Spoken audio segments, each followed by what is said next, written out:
Josh Smith, welcome to the Process Podcast, my friend. Thanks, Ed. Pleasure. How are you doing today? Hey, really good, really good. I got to watch my daughter play at the play center today, and she's now graduated into the big side. She's only 15 months, but yeah, she pretends like she's on Gladiator or Ninja Warrior. It's really cool to watch.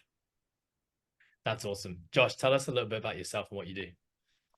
Mate, I'm a dad, I'm a husband, coffee drinker, beer drinker, and I also happen to be a nutritionist. I own two companies, so qualified nutritionist and nutrition coach. I run Fortitude Nutrition Coaching, have done for 7 years, and also, nearly 2 years ago, started another business where I mentor other health and fitness professionals, mostly nutrition coaches and personal trainers as well, on really becoming better coaches in regards to like client-centered coaching, especially. Awesome. Josh, I'm always really interested to hear, the connecting the dots as to what brings someone to doing what they're doing today. What's your story? Like what brought you into forming Fortitude 7 years ago, or even, what your coaching practice looked like before that? Oh man, this could be probably a whole podcast in itself, but I Perfect. didn't really live, I didn't live the healthiest lifestyle before I got into nutrition. So I'm 36 now, I think. When after 30, you just like you just basically I'm at least 30. Are you a 1987 kid? Yeah, yeah, Yeah, likewise. yeah. But around when I was 25, I had a pretty bad car accident. I was a school teacher at the time. I played in a band, touring for like nearly 10 years, and just lived like that kind of band scene kind of life, drinking and doing all that kind of stuff. And it was awesome. I loved it, but I wasn't a healthy human, and my physical health and my mental health was really suffering as a result. I had a car accident one day just driving home from the recording studio. Um, Completely sober, and it just kind of changed my life. It changed my perspective. I started to value my health and my life a lot more. So I started to take my health a bit more seriously, got into training, and it was really, really hard. And then I kind of discovered nutrition, but it was just so confusing. There were so many conflicting ideas out there. And I thought, there must be a simpler way to do this. So long story short, I thought I would combine my passion for nutrition and my background in teaching. I was a PE teacher, but I also worked in special needs for 5 years. And I thought I'd combine those things and become a nutritionist. And I did. And I haven't really looked back. I started to transition slowly into full-time nutrition and then grew the team. And then in the past 2 years, I've then started the mentoring side of things, really because I was so passionate about the behavior change side of things rather than just the nutrition and training side of things. And understanding people. And that was something that really clicked to me when I was at uni doing teaching. We did like a subject on psychology, and one of the things that stood out was like basically there's a reason behind every behavior. And I was like, fuck. I started to think about like family members and just people that I knew. I was like, so there's a reason why they do these things, even if they're like basically stupid or bad And for them. so, yeah. And so that learning on the behavioral side of things, that was something that was coming from your teaching background, and so almost you Mm. kind of coupled that with the knowledge that you were acquiring as a nutritionist, and that has basically formed your coaching practice today. Is that correct? Yeah, 100%. That's so accurate. Yeah. And I think just understanding the behavior side of things, I think has been a bit of a point of difference for what FNC stands for as well in client-centered coaching. And I guess even the way we go about coaching our clients in particular, it's not just prescription, it's not just telling clients, hey, here's what to eat. Especially because a lot of our clients and even a lot of people out there kind of know what to eat anyway. Um, they're just not doing it for some reason. So where does that process start, Josh? Let's say you're working one-on-one with someone's coming to you, and they have goals like, they want to build confidence, they want to lose body fat, they want to change the way they appear, they want more energy. And so perhaps they're coming to you without thinking that the issue might be something behavioral, and they're just looking for, give me the macros, give me the calories, tell me what I got to eat type thing. How does that process start on your end as a coach? Where do you begin? Yeah, well, I start with actually a really deep goal setting process. So we look at, yeah, like what their goal is, but to me that doesn't really matter too much. It's more about why they want to achieve that goal, and that's got to do with the person they want to become. It's got to do with their values, and it's really got to do with how if they achieve this goal, how they're going to think, act, and feel differently. And then they've got that vision they're trying to look toward, and move toward as well. But then I might even say to a lot of the clients, like, you've got a pretty good base of your diet. You know, what else is holding you back? And they might say, oh, it's like social meals, or, you know, it's when I, catch up with my friends from uni that I end up losing the plot, or, after Thursday afternoon touch footy, I have a couple of beers with the boys and I write up the rest of the weekend. So then I'm like, well, you know what to do for a certain amount of time, but at some point the wheels fall off and we need to try and figure out why that happens.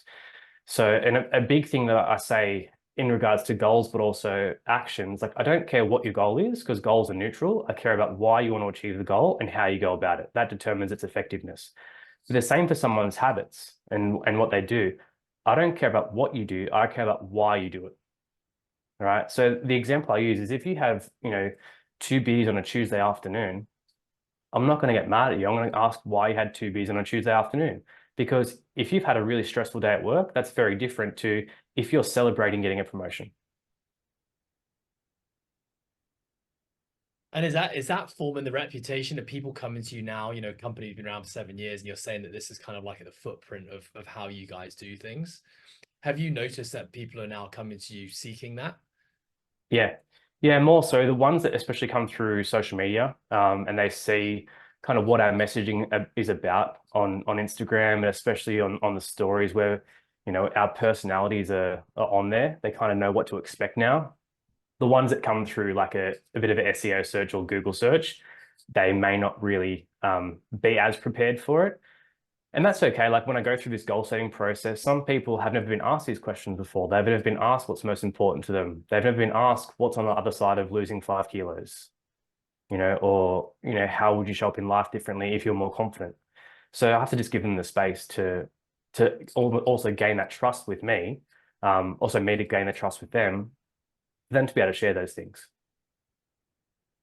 Josh, can I ask you, when you had that car accident and you're at a point in your life where you were wanting to make change, when you do a behavioral assessment on yourself, which I assume you've probably done or probably continue to do numerous times, what were the deep underlying reasons why you wanted to change? Yeah, I didn't want to take movement for granted ever again. Because I was laying there for 2 days and I couldn't move my legs. And I was like, well, if I can move them again, I'm never going to take that for granted. Mm. So, and then, like, I guess I didn't really realize straight away how important it was. I didn't know what my values were back then. And, they might shift over time, but for me now, one of my values is, I've got 4 Ps. One of them is potential. So fulfilling my potential in all areas of my life, whether it be physical, whether it be as a parent, as a partner, as a business owner, as a coach, and then, when I took my health for granted, I wasn't fulfilling my potential. What role do values play? Like, how, I mean, I talk about my values all the time, and I can certainly share my own story as to how impactful coming up with values was in the way that I decided to live my life and show up every day, but also the organizations that I was a part of. And, naturally those values became a part of those organizations. But when it comes to behavioral change and the clients that you work with, is values a conversation that you have with them? And I'd be interested to hear how many people that you work with come to you already having a good understanding of what their values actually are. I would say 3/4 of them have an idea. Mm. With some prompting, we can get there, even if they haven't really thought of it. Some of them have no idea at all, and again, that's okay, because they A, may not be expecting those questions, or B, haven't really thought about it themselves before. But the analogy is, it's basically like a compass. It's the guiding force behind your actions. And it's the way that we want to try and make sure that the goals that follow and the actions that follow as well all align with those values. Because if not, then you're essentially moving in the wrong direction, and that's not actually improving your life. So, you may improve your performance, you may lose some body fat, you may put on some muscle, whatever it is. But if that's not aligned with your values, whether the goal or the actions aren't aligned, it's not actually moving you in the right direction. You got an example of something recently or someone you perhaps worked with where the actions weren't in alignment with values? with their values? Um, Because not so I much. just Yeah. because I want to elaborate on why I asked that question, because Mm, I feel like values for a lot of people are kind of like these words that are painted on the wall. And you can go onto Google and say like what are the best values to have. And I mm, think a lot of people would probably have very similar values in that sense. Um, but when you ask someone to explain why that is their value, I think that's where a lot of people get stumped. There isn't like an intrinsic reason as to why that value really is something they truly deeply believe in. And so I think I find that sometimes people, well, quite often people have values which they speak of, but because it's not coming from a deep place mm. within, often without realizing, actions, choices, and behaviors are actually not in alignment with the things that they say are their values. Yeah. So kind of then I'm going back to you and thinking about your first one of potential. All right, so that value potential for you, can you share some examples of things in your life that you're doing maybe right now or that you've done in the past that are in alignment with the value of achieving your potential? Yeah. So I'll tell you. So at the end of last year, I set myself some action-based goals for the first time in a pretty long time. I've got a 15-month-old daughter, and anyone who has kids can understand like that for a little while, your own goals kind of get put on the back burner, you know? And so for a little while, I was just kind of going with the flow. But I said to myself, like, I'm in a pretty good position now where I can start to take myself a bit more seriously. And I said, okay, so some things I want to do is I want to read when my daughter naps. So I look after my daughter a couple of times a week. And when she naps, for at least one of those, I want to read because it's furthering my learning potential. Okay, helping me become a better person, a wiser person, but also a better coach and mentor. That was one of the things. The other thing is I wanted to reduce how much alcohol I was drinking per week. Now, I love a beer, I love craft beer, but I did find that some of the beers I was having weren't really for enjoyment anymore. And I was like, well, that's not the person I want to be. And then if I have too many, even if I have three, that means the next day I wake up feeling a little bit more shit. And that means that day I'm not feeling my potential. So they were two really key things for me. So really reading and then not drinking as much alcohol. My other values are passion, purpose, and presence. So again, the reduction in alcohol helped me be more present with my family and with my work. But passion is I wanted to write for 30 minutes a week a longer form piece of content, whether it be like a blog or a Substack or just an idea I had I wanted to expand on.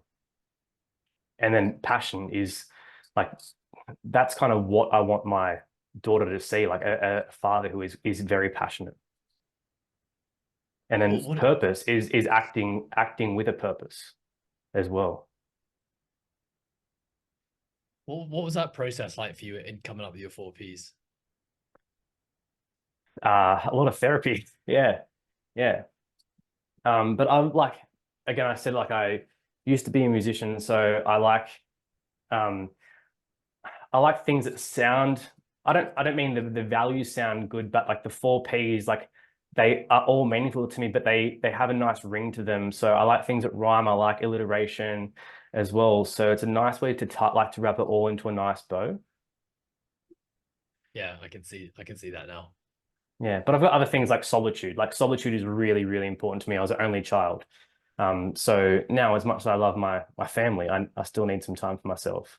I love my clients, but I had 8 calls yesterday. So afterwards I had to go for a bit of a walk and not talk to anyone for a while. Can resonate.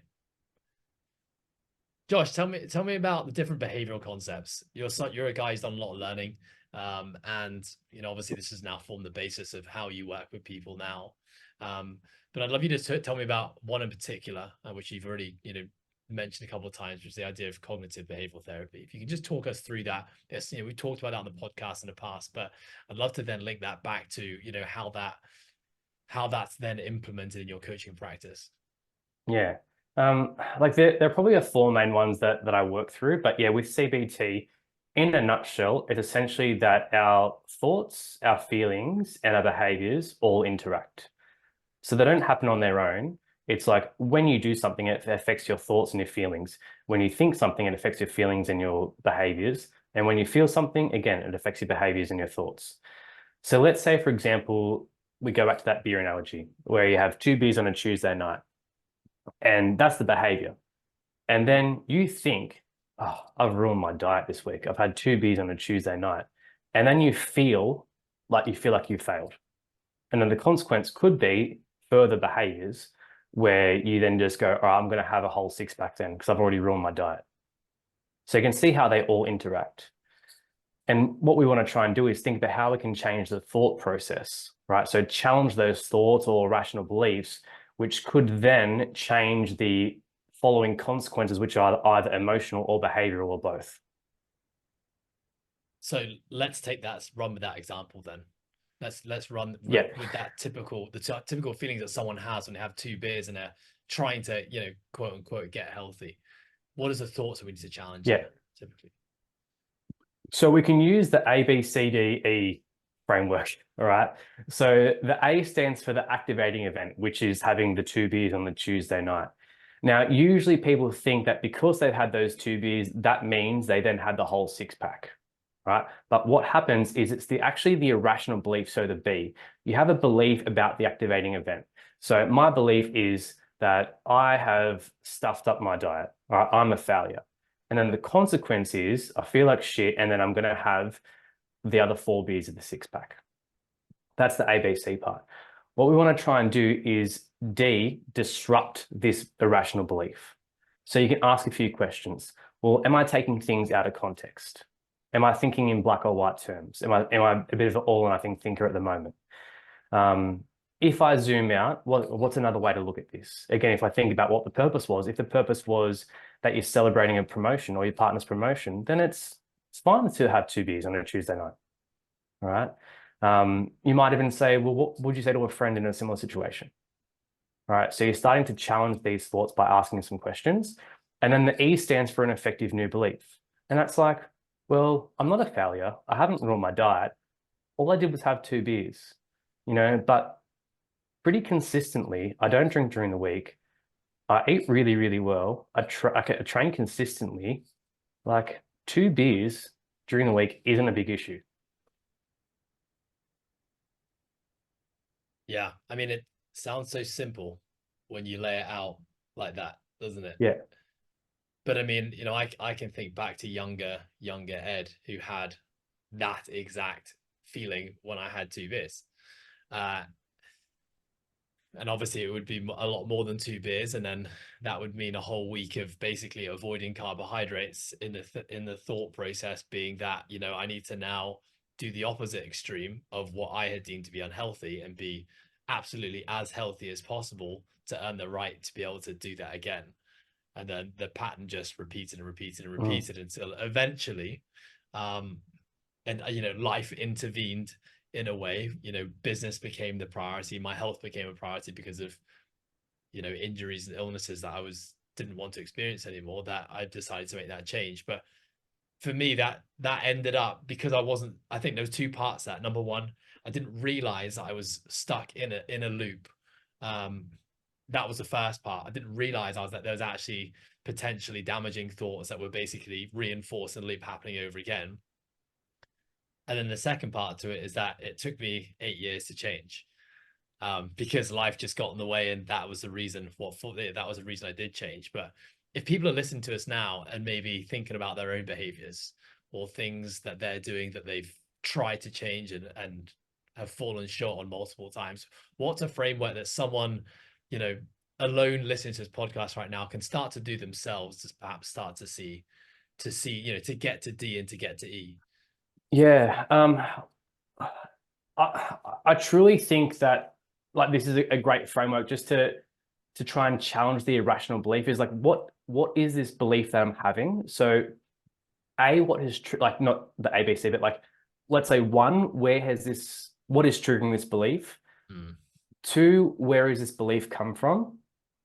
Three, how has this belief served me? So what has the benefit been? Because there is obviously a benefit, that's why it's there. But then four, how is it holding me back from living the life that I want to live? Right? Because I should be able to have 2 beers on a Tuesday night to celebrate a promotion without then feeling like a failure and then writing off the rest of the night. and then that affects my sleep the next day and I don't go to the gym and, so on and so forth, ripple effect, right? Um, and then I think just learning to ask yourself some questions, to challenge those beliefs, is really, really helpful. But I think one thing that I like to teach my clients is purpose. So eating with a purpose, drinking with a purpose, like what was the purpose behind the action? All right. And if it's a problem behavior, then that's going to help you find a better solution for it. Because if you get to the root cause of the problem, right, you go, all right, cool, let's find a different thing. So if we use the same analogy, but the two B's were for stress, okay, well, it's not now just about having two beers, it's about drinking because you were stressed. All right. So what is a replacement behavior you can have in for next time that you feel stressed on a Tuesday afternoon that doesn't involve drinking? That is a bit more adaptive. It's more aligned with your values and the person that you want to become. And I guess a part of that to help with that could potentially be, why is beer something that helps with stress in the very first place? What's a story that brought you to that point? Yeah. Yeah. Well, it takes the edge off. Yeah. But then you go, it takes the edge off for tonight, but the problem is still there. It's the same as exercise, right? Exercise improves mood, but it doesn't replace therapy. Elaborate, please, Josh. It's a bit of a bugbear of mine at the moment where I see coaches say like exercise is cheaper than therapy and you don't have to, speak to a stranger for an hour. I'm like, there is a very big difference between exercise having a positive impact on your mood and it replacing therapy. It does not, like, not even close. And then there can be a point where exercise, even though we think it is a very good thing for us, all right? We both do it. We help people do it, right? We help people exercise, but there is a point where if it becomes even an obsession or a bit of a form of escapism, it's no longer healthy. It's then maladaptive rather than adaptive. Yeah, can resonate as well. So tell me, you talked a little bit about cognitive behavioral therapy. Tell me about the others. I would say like the two, I guess I like them all in different contexts, and I want to tell you about how I've combined them all towards the end. But another one is self-determination theory, or SDT, right? And it's basically three psychological needs that humans have in order to feel that like intrinsic or autonomous style of motivation. Now, traditionally, people have probably heard of extrinsic and intrinsic motivation, but another way to think of it is controlled or autonomous. So controlled motivation is when people think that they have to do something, they must do something, or they're being should on by themselves or someone else, right? And this generally tends to have a more negative impact on their well-being, but also their outcomes.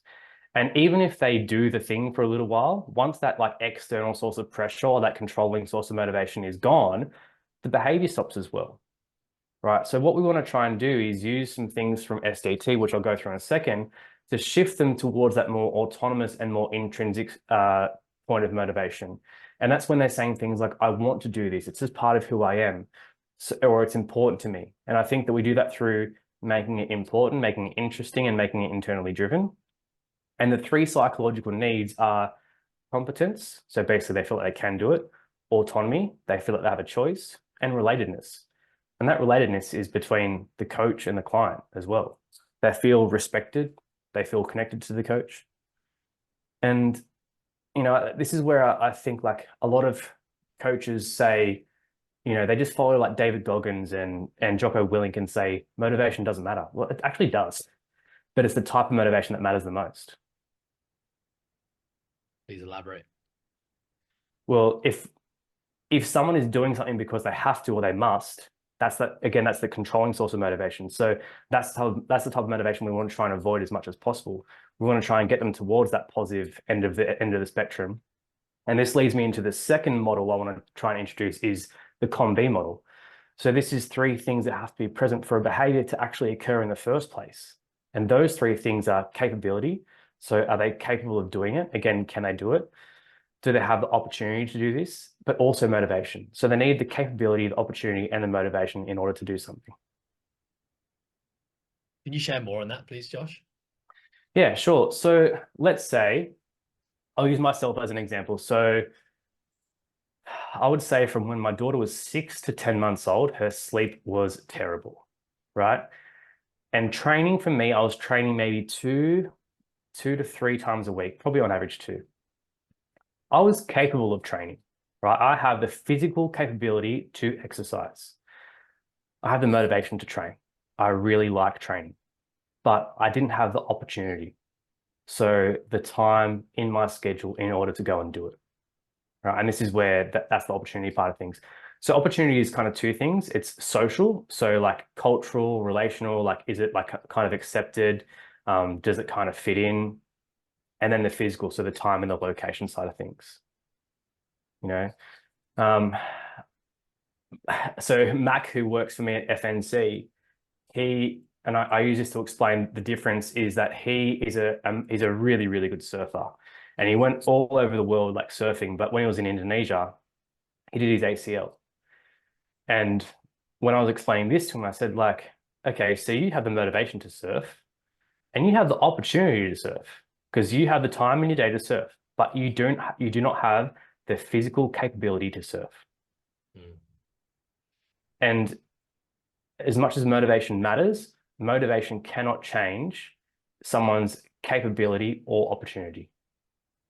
So I could be, during that time, I could be so motivated to train, but it would not change the fact that I could not get to the gym because of my daughter's sleep.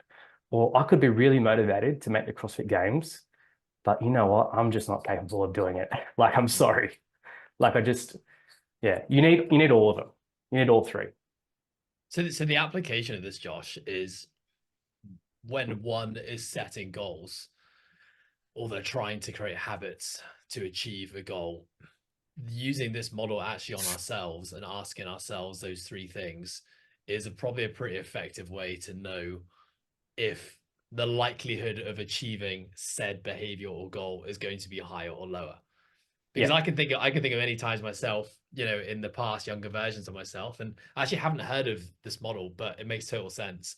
And as you were saying, talking about it, I was thinking about times when I have set goals just recently, and I think I am taking myself through a very similar framework, but just it's less constructed and less sexy with the different words. But essentially, this is a tool that one could use, or I'm guessing that you use with your clients when it comes to goal setting behavior change. Is that right? Yeah. And the combi is especially helpful for coaches when clients aren't doing something for some reason, right? You basically look at it like a case study and you gather all the information and go like, why isn't Ed like eating his 2 serves of fruit per day? Like what is happening? You know, I can go through it like he's capable of doing it. He knows it's really good for him, right? And you know, he's got the opportunity. Like there's a shop just near his gym. He can go and get some. But for some reason, he's not motivated to do it. Right. So then I then look at that and go, okay, cool. What behavior change technique can I use to try and help him be more motivated? So I can look at, all right, talking about the benefits of eating fruit for his specific goal, you know, or how it aligns with his values. Yeah, and that's something we can do on ourselves as well, I guess. And I guess Yeah. if we can't find those answers, if motivation is the thing that's stopping us doing it, but we know it, because I correct me if I'm wrong here, Josh, but I would feel that motivation would probably be one of the most common factors for people falling short on goals that they set. Would you say that? Yes. Yes and no. Like a lot of it is like sometimes unrealistic expectations. Mm, So that's where it's the capability and the opportunity side of things. yeah. You know, it's like they say, like, oh, in a really good week, I go to the gym 5 times this week. I was like, but how often does a really good week happen? Mm. You know, and Yeah. then because If you're they've, currently at two, then five is probably a bit yeah, much. yeah, yeah, yeah. And then if they aim for 5 and they do 3, then they feel like shit. But if they aim for 2 and they get 3, they feel like a champ. Mm. So um, it's like a lot of, I don't want to say the word like I'm not a mindset coach, but a lot of it is managing someone's beliefs and thoughts about themselves and their actions. And sometimes it is having a bit of a reality check about like what you're capable of and what you have the opportunity to do. And, you know, with the capability side of things, like with the psychological stuff, yeah, we can upskill people, you know, but we still need to be cognizant of what they're able to do. Yeah, and I think often we need someone in through conversation or accountability to find those answers. Yeah, it's really hard to coach yourself, you Mm. know, because you can always like rationalize things. Oh, but no, I'll have a good week this week. Whereas like one of the questions I ask when I go through an action planning process with clients is, what could get in the way this week of you doing this thing? And then this is called a coping plan. We go, if that happens, then what can you do? So we find a solution for it. And that Mm. is more successful than just having an action plan of like, what are you doing? When are you doing it? Why are you doing it? Where and how? It's like, what's going to get in the way? Tell me about SDT, self-determination theory.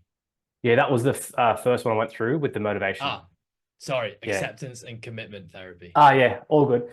So this is again, it's another school of therapy. And again, I'm not a therapist. I've just studied this stuff. And it's basically helping people make value, like moving towards a value aligned life, essentially. So it could be like unhooking from unhelpful thoughts they may have, right? And this could go back to that beer scenario, like, I feel like a failure, or even like they're having two beers because they're stressed, right? They may have that short-term relief, but then there's that long-term grief because the action isn't aligned with their goals and the person they want to become. So I guess there's three main components, and even in the research, there's research to show that this helps with weight loss and maintenance of behaviors as well, right? So the three things you can do through ACT is values clarification, values commitment, and acceptance.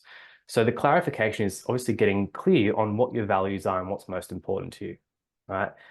And then you're thinking, are my goals and actions aligned with those values, Mm. right? If not, then we can try and change them or set some goals that are. And then you're committing to those actions, right? But the acceptance is, it's also going to be hard. Things are going to get in the way. I'm going to face obstacles. I'm going to slip up because I'm a human, right? And you're normalizing that you go through some strategies for how to overcome those obstacles and how to recover from those slip ups so you can be more resilient. What's what's something that you're currently working on, Josh, in yourself? Um, Personally, what am I working on? Mate, to be honest, I just want to keep understanding people better. Like that is truly it. So I can connect the dots to try and piece things together for them. Um, yeah, like I said, like having a child, things kind of get put on the back burner. Like like your opportunities kind of drop a little bit. Um, so the last like 15 months, I've just been like going like focus on what I can do and don't put anything extra onto my plate. So I'm being quite realistic. But again, I want to keep understanding people even more so I can help them, but also I can help coaches understand them as well. On that, Josh, recently, 2 years ago, you started up Hero Nutrition Mentoring, where you're now actually working with coaches, Hmm. and helping impact coaches and their ability to impact the people that they serve. What brought you to this point in your life where you decided you wanted to actually work with coaches? It was actually quite like serendipitous. I went to this training camp and someone asked me for mentoring. I was like, why me? Like, why would you want mentoring from me? I'm just this bloke who used to be a school teacher and has a business. And then I thought, like, why not? Let's have a bit of a crack. And then a few other people asked me. But the main reason that they were asking me is because they were struggling with their clients, with client adherence. And they were like, but they know what to do, Josh, but they're not doing it. And I was like, well, that's most people. Most people know that exercise is good for them. Most people know they should be eating fruits and vegetables, but for some reason they aren't doing it. And I was like, well, it's just not about knowledge. And I hate the word knowledge, the saying knowledge is power. I'm like, it's not power. It's like, it's potential. It's not power until it's applied, right? So, and then I started working with more coaches like, okay, so they're really passionate about the nutrition and training side of things, and they understand the nutrition and training side of things really, really well. but the gap in the industry is not being taught about the human side of things. And the human side of things is so much more complex. Like nutrition and training, simple, right? Fairly simple. But the human element, because there are so many things that influence what they do, that is where it gets really, really tricky. And that's what I want to try and help coaches with, essentially, through frameworks like this.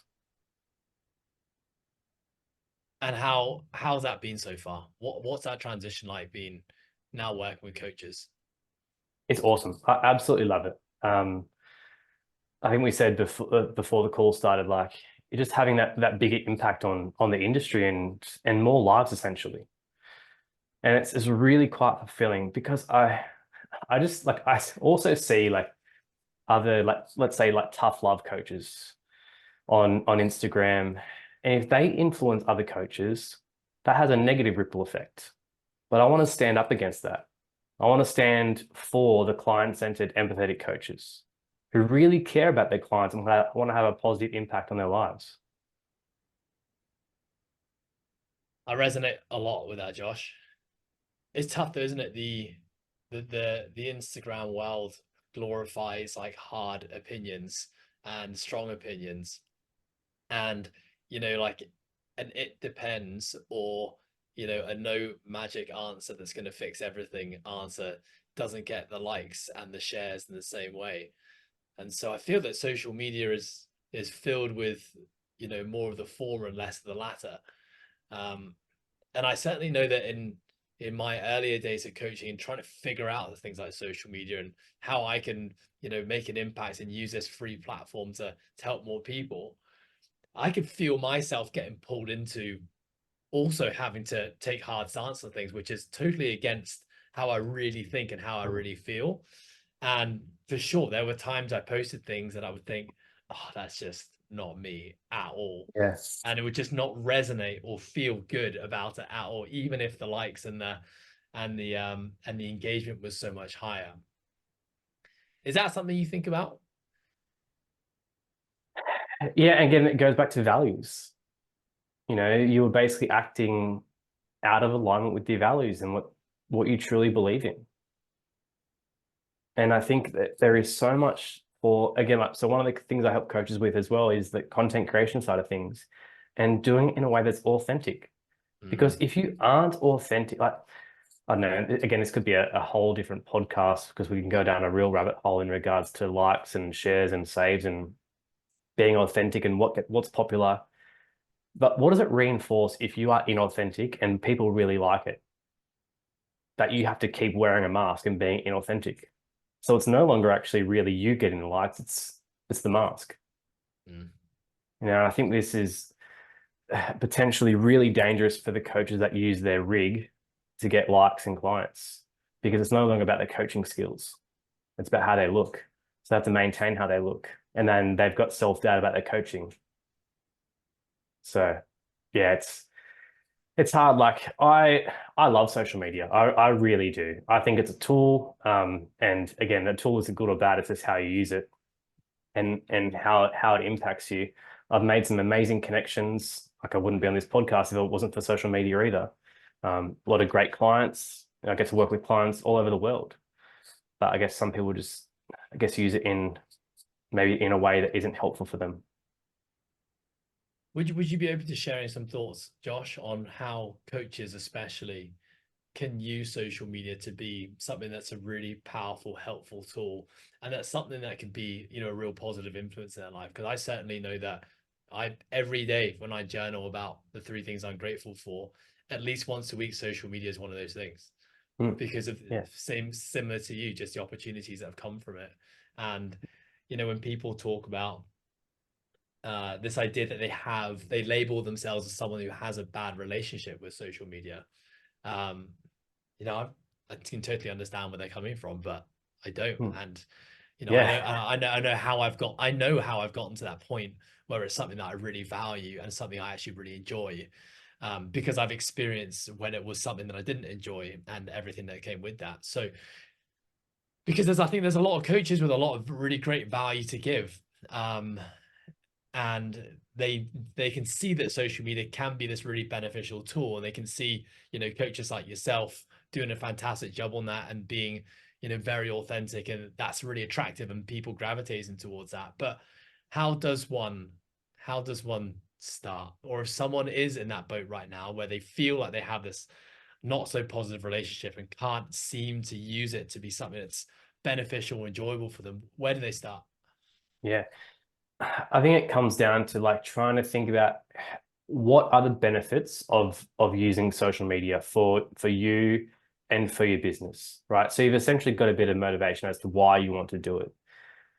And then it's starting with topics that you are confident in speaking about, right? So starting really small, almost like small and easy. If we think about these frameworks, like you're competent in doing it, and also the things that you want to speak about. Like Mm, I don't really like speaking about fat loss, so I won't. You know, like the things I talk about can help people with weight loss, but I don't like specifically talking about fat loss that much, right? So the things you can speak about, you're confident in, then things that you want to speak about. But I think just trying to get your personality across because people do not want to watch a lecture mm, from a nutrition or training nerd. Like, and then you go like, who is this post for? I think that's the most important thing. Or second most important thing, who is this post for and who isn't it for? And that way you can get rid of all the nuance and oh, but what if someone says this about this or this about this and go like, no, this is a post about how cereal can be beneficial for athletes, not how it's a good breakfast for Jenny the accountant, right? And then I think the last one is like just going like, do you think this will help at least one person, this post? And if so, as long as it does no harm to everyone else, just post it. ooh, elaborate on that last thought, Josh. Like, we also truly never know if a post is good or not, right? Yes, agreed. But you can put an idea out there and it may not convert to a client, but it may just plant the seed and may change someone's belief about themselves or food. Or they may just try something and go, oh, you know what? I really like frozen fruit. I didn't know I was allowed to have frozen fruit. Thank you. It's like you don't even know you've had an impact and you have. Mm. That is the beauty of social media. I think the tough one with that is that because social media can have such an impact on people, but not everyone is perhaps in a place in their own lives to feel confident enough to thank you for it. Mm. Um, and so I think a lot of people put really great content out there, but because they don't see like the thanks or the Mm. appreciation for what they're doing, they feel like what they're doing is a waste of time. Yeah. Or perhaps, you know, so And it kind of becomes like a delayed gratification thing where I'm putting this effort into doing something. Is it really helping? yeah. And I see that a lot of time, like I'm just not getting any return for it. I was like, how do you know? Like I had a client of mine who watched our stuff for 4 years before she became a client, and just a Mm, client of mine for 18 months, mhm. you know? And a lot of people that actually sign up, I've never seen their name. And I recognize people that like our stuff all the time, and they rarely become clients. Like the ones who are kind of watching in the shadows, they're the ones that become clients. I learned this thing the other day. It was like with social media, participation and engagement are very different. Mhm. So someone can be engaged in a post, go, fuck, that's a really good post, but not participate in it by commenting or sharing or liking, you know, and vice versa. Someone could participate. Like one of my best mates, Pat, he likes every single one of my posts. I don't know if he's engaged in it or not, but he participates. Like, thanks for the algorithm, but at the same time, like, you know, so do we truly know if a post is good or not? We don't. And I do think that a lot of the beliefs that coaches have about social media and themselves or posting or even their own self-doubt and perfectionism and procrastination, what would you say to a client in a similar situation about who was nervous about nutritional training? Like, and that follow the same advice basically. Yeah, I think, you know, in my own relationship with social media and how it's evolved, because I definitely was one of those people that probably didn't have a good relationship with it. I could see the value in it, but I also didn't even know where to start with it. I was like, this is a complete minefield. I've always been a bit of a dinosaur with technology anyway. So it's just seemed really overwhelming. Um, and I kind of just got myself to a place where I thought, I feel like I have a lot to share, and I feel like I have a lot of good that can impact people because, I've been Mm. practicing this in the past, people that I serve in my gym every day for the last 10 years. And then I started realizing this is an amazing platform. It's totally free of charge, Mm. and I can do anything I want whenever I want. Like what a cool thing to have. What an amazing era to live in where we can actually do this.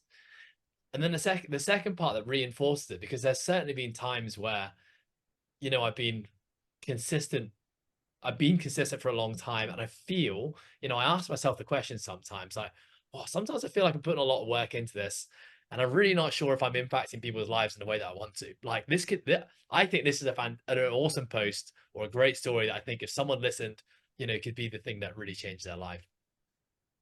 And what I always find is that, the beauty of travel and getting out of my bubble, right? So Hong Kong is a Mm. bubble here, right? I'm seeing the same people every single day. My path to work is the same every day. My path home to work from work is the same every single day. And so because of that, the people I interact with really every day are the same people.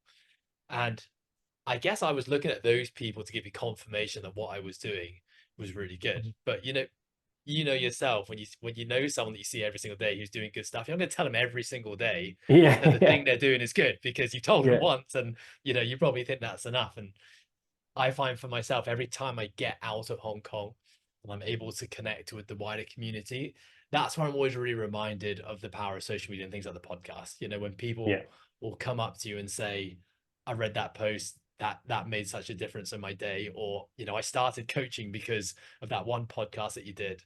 And it's just it's small little comments that can be, so incredibly motivating for someone to continue to do what they do. And so something I always talk about on my social media is, and something that I really believe in now because of my own experience, is that I want to make sure that when I see something really good, and if something does impact me positively, I'm gonna go out my way to let that person know that that was something yeah, really good, because I know that when yeah, you're not getting that, it can be hard to continue. And the last thing that I would want was that person who's putting really impactful, great content and information out there to stop what they were doing because they didn't think they were having an impact. And so now I always think, if there's something you appreciate and there's something that's good, go out of your way to let that yeah, person know that it was good. yeah, yeah. Agreed. And like it's such a nice sentiment to have. Um, but at the same time, I know that there's people out there who they just aren't likers. They just aren't commenters. Yep. And you don't know if you're having an impact on their life or not. So I think you just got to, I don't like saying trust the process, but like just, trust in yourself that like you said, you have good information to share and it's worth sharing.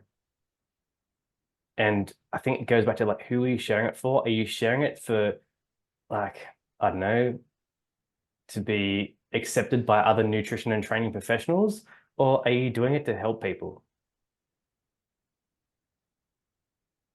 Yeah. And I think that's the thing that I always come back to. Like, I'm doing this because I love helping people, and that's what gets me going more than anything else. Yeah. Yeah, that's it, man. I think just again, it goes back to your roots and back to your values. And I think that's the same thing where you can talk about our content creation. You can even then talk about like your coaching approach. Is this truly helping people? Yeah. Josh, what does the future hold for you, mate? What are you working on at the moment? Man, I just want to keep helping people as best I can through nutrition coaching and mentoring as well, trying to really have a positive impact on this generation of coaches that are out there, helping them become more client-centered, but also like it's for them to avoid burnout. It's a really big passion of mine at the moment, even this year, maybe putting together a couple of workshops or programs in how I think they can best avoid burnout. Because it's really hard to see coaches go through it, for a number of reasons. But again, like they're taught about nutrition and training, but they're not taught about the other stuff, the running the business, the actual coaching, the self-care, the boundaries, the fact that just because you're online doesn't mean you have to be online all the time. So yeah, it's really taking care of the coaches, I think, this year as well. Do you see yourself doing this for a long time, Josh? Oh yeah, yeah. Yeah. Well, as long as, yeah, I love it. I genuinely love it. Like, there's this like the saying that is when you do what you love, you never work a day in your life. But I'm like, that's actually bullshit. And I think this is actually another quote. It's like you work harder than you ever thought you would work before, but the tools feel light in your hands. Mm. And I'm like, yeah, I really do love this. I love working with people. I think just because I love understanding people and that light bulb moment that they have, like, fuck, that they get it, or they try something like they didn't think they were capable of doing something, or they've got the fire back for coaching, or they've improved their relationship with food again, or, now they can go for a date night with their partner and have pizza, whereas before they couldn't do that. Like, that's the shit I really love. When you first started getting into coaching, did you place as much value on people and relationships as you do now? Um, Is that I've always has that always always been something that was good I've for you? always looked at the person. Yeah. Yeah. I think it's never been fully about like transforming bodies Mm. or, you know, um, I worked with athletes for a little while and that's not really a passion of mine anymore either. Um, it's about like, for me, it's that deep health perspective. I spoke before about how so many things impact someone's life. And that's what the deep health model is. It's like your choices affect your social, emotional, mental, physical, economic, existential health, even environmental. But all those things also impact someone's choices. So it's learning to understand that. Yeah, I certainly know that for me, the people side of things is something that certainly came a lot later in my coaching practice, but it's probably what makes me love it more than ever now. Mm, Um, and I know you're someone who really talks about a client centric or a people centric approach to coaching, and that's something that that resonates deeply with me as well. yeah. You might like this book called Coach the Person, Not the Problem. Hmm. I've heard about that. You're Yeah. not the first person who's mentioned reading that. Yeah. Cracker. Oh, so, so good. I'll add that to the list. Josh, it's been an absolute pleasure, mate. Thank you so much for jumping on here. Can you tell us a little bit more about where people can find out more about you? So for nutrition coaching specifically, it's Fortitude Nutrition Coaching either on Instagram or just add a .com.au to the end for the website. If you're interested in mentoring, nutrition mentoring, or becoming a client-centered coach, or even help with the content creation side of things, it's hero.nutrition.mentoring on Instagram or heronutritionmentoring.com website. So yeah, mate, And I I have to really say, appreciate being on here. Yeah. well, Josh, I was just going to say, in the name of, telling people that I appreciate them, I really appreciate the content that you're putting out there. It's very refreshing. It's very much you now that I've had a chance to actually speak to you and, see how you are, and your passion's very, very obvious. And it's really cool to see that you're able to bring that to things like social media to share with the world. So I just want to say, keep doing what you're doing. It's super awesome. And I really appreciate you carving out time in your day to be on here. Thanks, mate. Likewise, I like to pride myself on being a real person that helps real people. So hopefully that comes across. And like you said, if it does, then I'm proud of it. Legend, Josh. Till next time, my friend. Cheers, bud. Thank you.